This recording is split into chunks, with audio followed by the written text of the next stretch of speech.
Hello there, it's John Anthony Francis Wilcox, and today is Saturday, January the 15th, 2022. I had the same week as usual, some physical therapy and occupational therapy.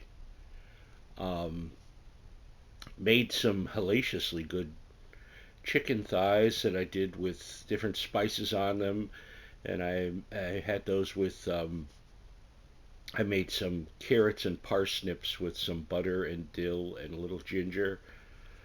Magnifique. Um, that was sort of my cook meal of the week.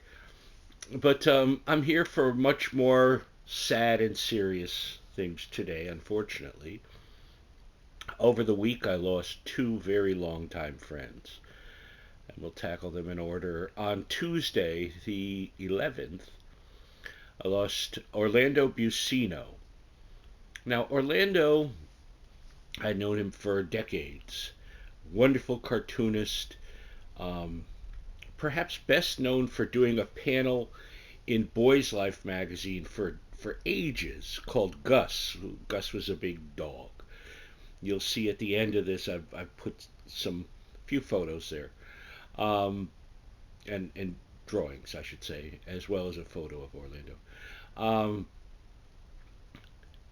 Gentle man, it should be like next to the definition of that should be a photo of Orlando. He truly was a gentleman, a gentle soul, very sweet guy. Um, just a pleasure to be around, full of fun stories, a great listener, fantastic artist.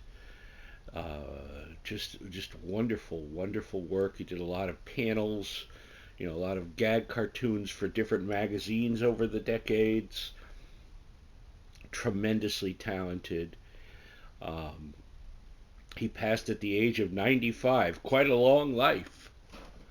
And I have a lot of love for Orlando, and I'm going to miss him. So, Orlando Busino. And then yesterday, the 14th, I lost maybe my longest time acquaintance and friend, Ron Goulart. I met Ron, I must have been either 16 or 17.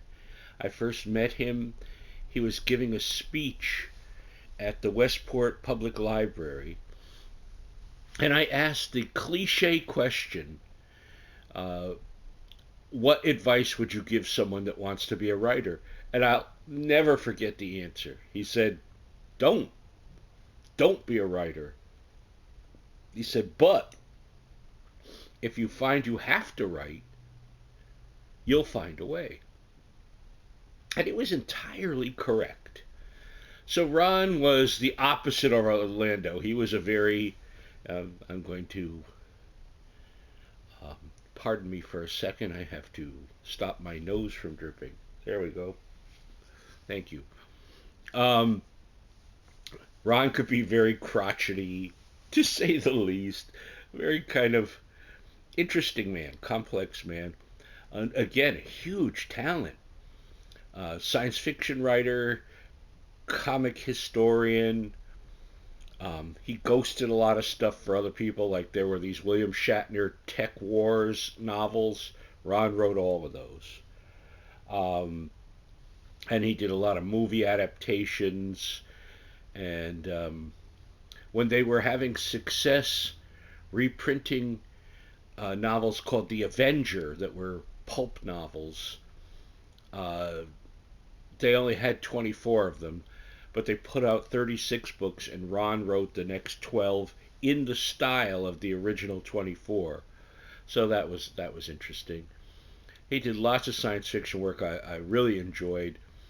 I wish I could remember the name of the novel, but it made me laugh when I was reading it because these aliens were attacking Westport and destroying all these places I knew at the time.